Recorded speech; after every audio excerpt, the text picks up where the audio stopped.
It's the Vulcan. Well, how lovely to follow Graham there, and what he was saying about making you proud to be British.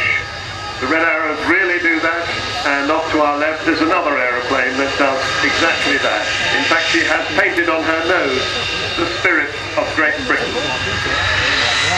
She is a truly historic aeroplane, a very imaginative, sticking out of the box virtues of British aeronautical design and engineering. This amazing aeroplane is all...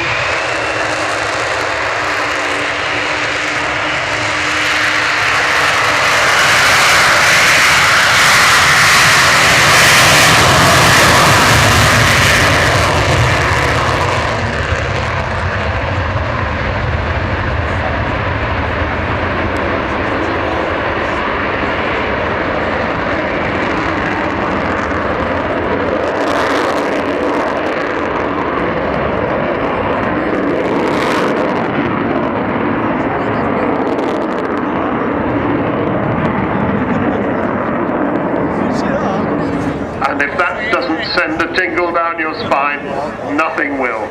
That, of course, is the fabulous Avro Vulcan. And you can tell your grandchildren you've heard the Vulcan howl. It's as if she is pawing the ground, ready to go.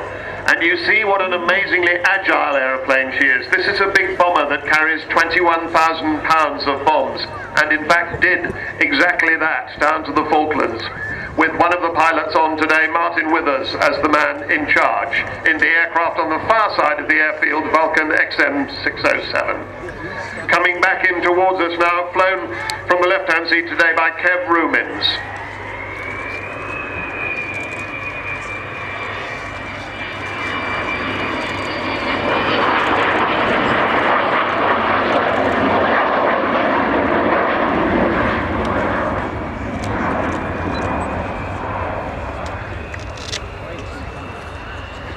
This was the first B2 version of the Vulcan into RAF service.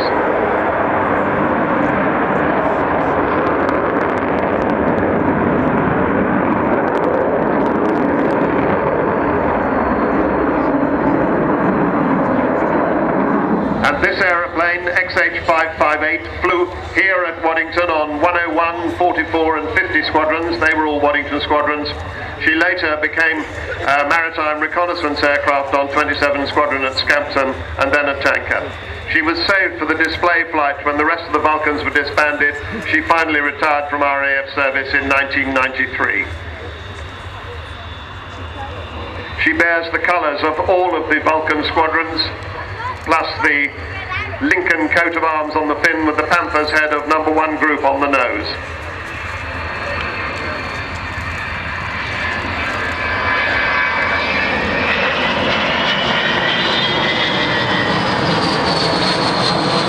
After the Royal Air Force tossed her onto the scrap heap in 1993 when Dr. Robert Fleming felt that the RAF should preserve her, but they didn't.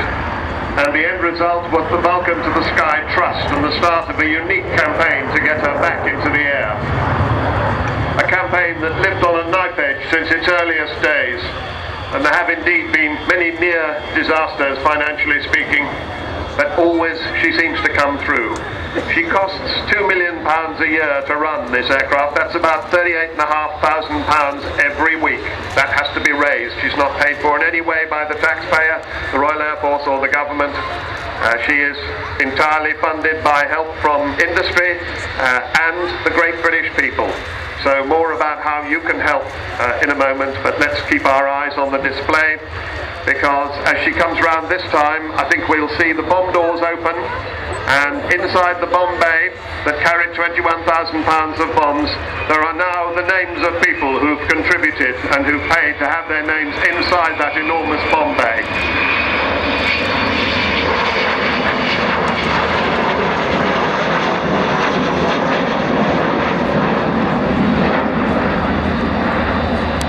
Much of the fundraising is done by the Vulcans of the Sky Club, which has more than 8,000 members, one of the biggest aviation heritage support clubs in the world.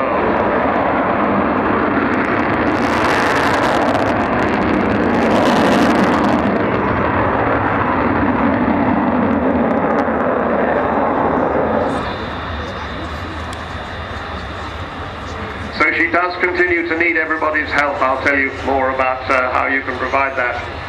Just a word about who's flying her today. Kev Rumens is the man, the captain in the left-hand seat. Martin Withers, he's in the right-hand seat, he's the co-captain, and he's the man who flew that other Vulcan on the other side of the airfield down to the Falkland Islands.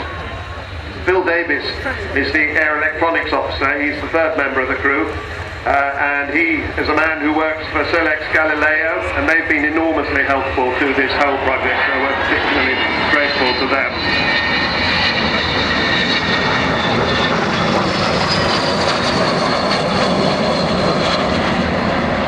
She can tiptoe in when she wants to.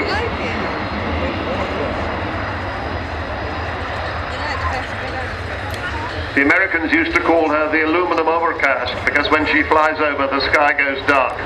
But actually she is about the same size as a small Airbus airliner, almost the same dimensions. But of course she does have this amazing triangular shape, designed in 1946 by the wonderful Roy Chadwick, the man who designed the Lancaster bomber. And in fact this aeroplane flew only 11 years after the Lancaster. We saw the Lancaster earlier. Only 11 years after that, this aeroplane flew, and you might think that they were from different centuries, but no, only 11 years separated them. In fact, she's so graceful that if you extend her length by about 1.75, you get the shape of Concorde, and she is a predecessor of Concorde.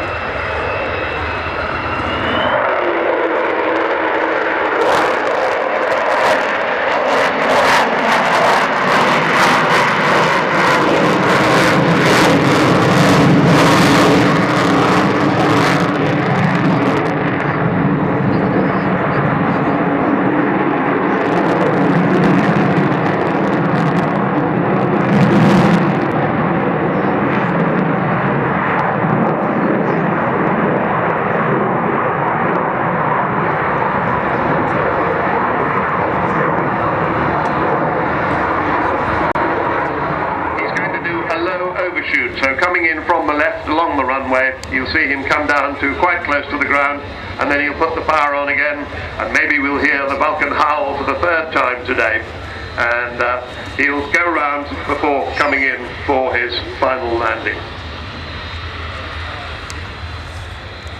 When she does land, you'll be able to go down and see the Vulcan village off to the left-hand end of the display ground.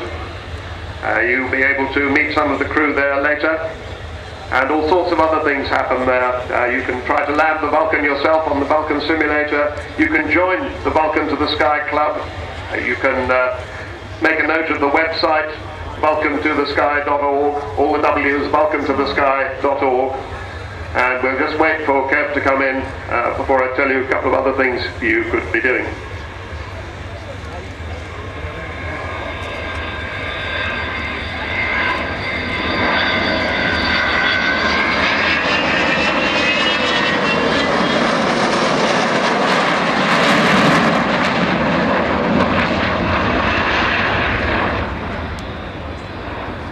Wheels up, power coming on in just a moment.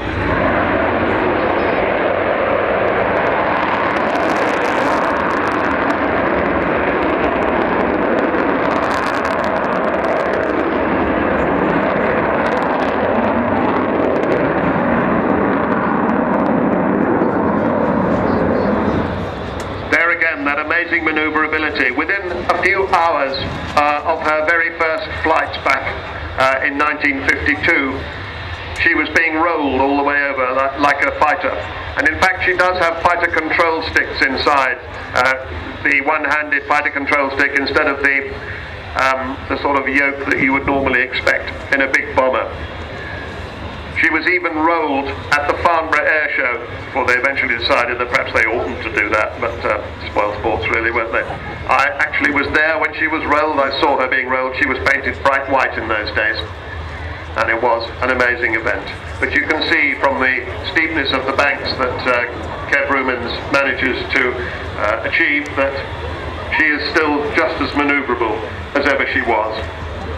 Now, I was saying earlier that it's costing about £38,500 a week in, week out, to keep this aeroplane flying.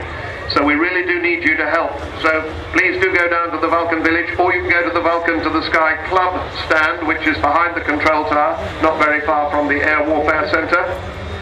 And the other thing you could do is you could get your mobile phone out. You could do that now. Get your mobile phone out and text the word Vulcan, V-U-L-C-A-N, to 70558. Our number, of course, 558. So text Vulcan to 70558, and that will cost you £5 on your bill, plus a text charge. And about £4.50 of that is guaranteed to go to the Vulcan to the Sky Trust. So this is the end of the Vulcan display for today. Kev Ruman's bringing the magnificent old lady. After 30 years of commentating, I have never seen an aeroplane that affects people as much as this one. Me included, as you may be able to see.